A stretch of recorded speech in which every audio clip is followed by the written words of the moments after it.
I'm here to talk about success. I went to college, I went and worked out 5 hours a day, and I was working on construction. Because in those days in bodybuilding, there was no money.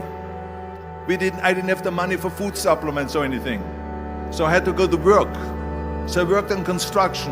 I went to college, I worked out in the gym, and at night from 8 o'clock at night to 12 midnight, I went to acting class 4 times a week.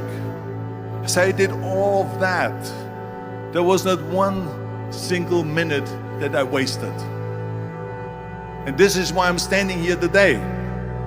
With the age of 20, I went to London and I won the Mr. Universe contest as the youngest Mr. Universe ever. And it was because I had a goal. You see, if you don't have a vision of where you go, and if you don't have a goal where you go, you drift around and you never end up anywhere. 74% hate their job in America. The majority of people don't like what they're doing because they're really not doing it because they didn't have a goal and they followed this goal. They just aimlessly drift around, and then all of a sudden there's a job opening, so they get their job because you have to work. But then when you work, it's a chore. It's work. It's not fun. So if you think about, only a quarter of the people really enjoy what they're doing in life. So people always ask me, when they saw me in the gym in the pumping iron days, they say, why is it that you're working out so hard? 5 hours a day, 6 hours a day, and you have always a smile on your face.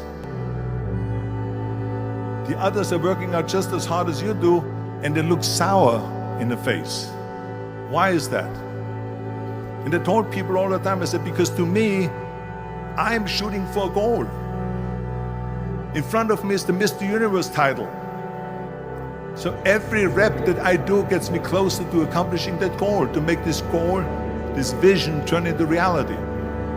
Every single set that I do, every repetition, every weight that I lift will get me a step closer to turn this goal into reality. So I couldn't wait to do another 500-pound squat. I couldn't wait to do another 500-pound bench press. I couldn't wait to do another 2,000 reps of sit-ups. I couldn't wait for the next exercise. So let me tell you something, visualizing your goal and going after it makes it fun. You got to have a purpose no matter what you do in life. You got to have a purpose. And Muhammad Ali worked his butt off. And I saw it firsthand. And I remember that there was a sports writer that was there in the gym when he was working out and he was doing sit-ups. And they asked him, how many sit-ups do you do? And he said, I don't start counting until it hurts. Now think about that. He doesn't start counting his sit-ups until he feels pain. That's when he starts counting. That is working hard. And so you can't get around the hard work. It doesn't matter who it is. Work your ass off. There is no magic pill. There is no magic out there. You cannot get around. You have to work and work and work. Make sure of this and make sure of that and all this stuff. So it's work. And it drives me crazy when people say that they don't have enough time to go to the gym for 45 minutes a day and work out. Or to do something for 45 minutes to an hour a day to improve.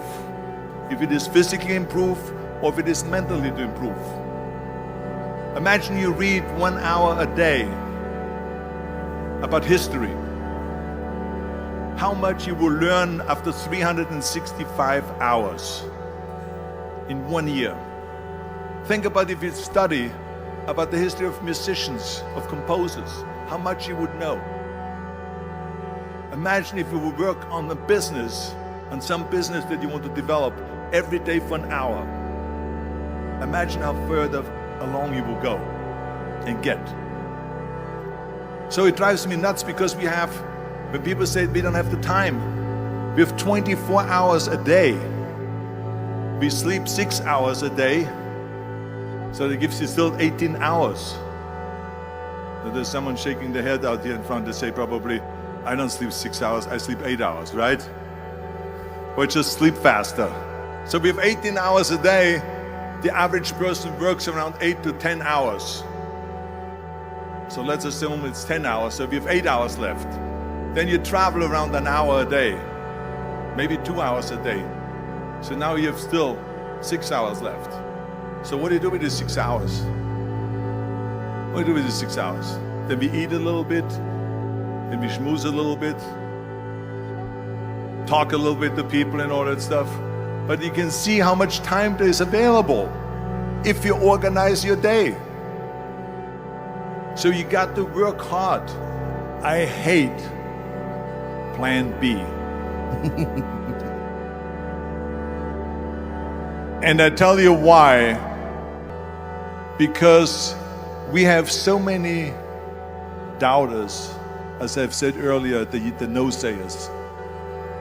We have so many of those people that say no and you can't do it, that's impossible.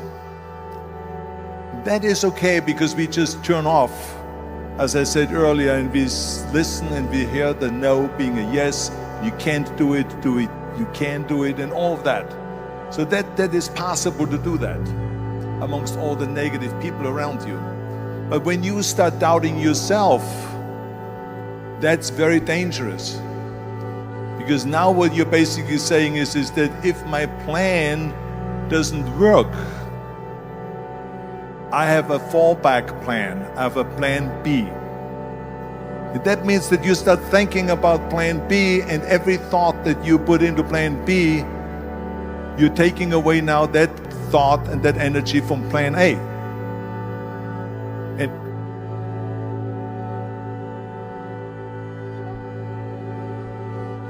And it's very important to understand that we function better if there is no safety net, because plan B becomes a safety net. It says that if I fail, then I fall and I get picked up and I have something else there that will protect me. And that's not good, because people perform better when there's no safety net. People perform better in sports and everything else if you don't have a plan B.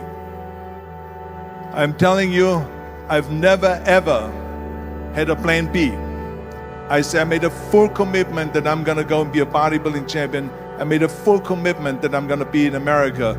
I made a full commitment that I'm gonna get in the show business and I'm going to be a leading man. No matter what it takes, I will do the work. I will do the work over and over and over until I get it. And the same was in politics and everything like that. So to me, it is very dangerous to have a plan B, because you're cutting yourself off from the chance of really succeeding. And the reason, one of the main reasons why people want to have a plan B is because they are worried about failing. What is if I fail, then I don't have anything else? Well, let me tell you something. Don't be afraid of failing, because there's nothing wrong with failing. You have to fail in order to climb that ladder. There's no one that doesn't fail. Michael Jordan said in one of his interviews, when they said, "You are unbelievable, you're the greatest basketball player of all times." I mean, tell me about that. And he says, "Well, you're just mentioning the successes." But he says, for me to become the greatest basketball player, I missed 9,000 shots when I was playing basketball at the NBA games.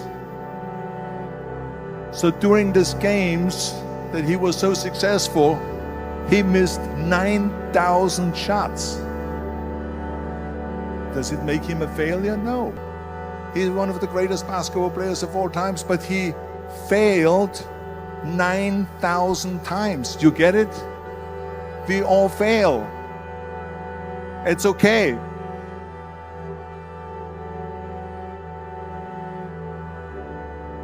What is not okay is that when you fail, you stay down. Whoever stays down is a loser.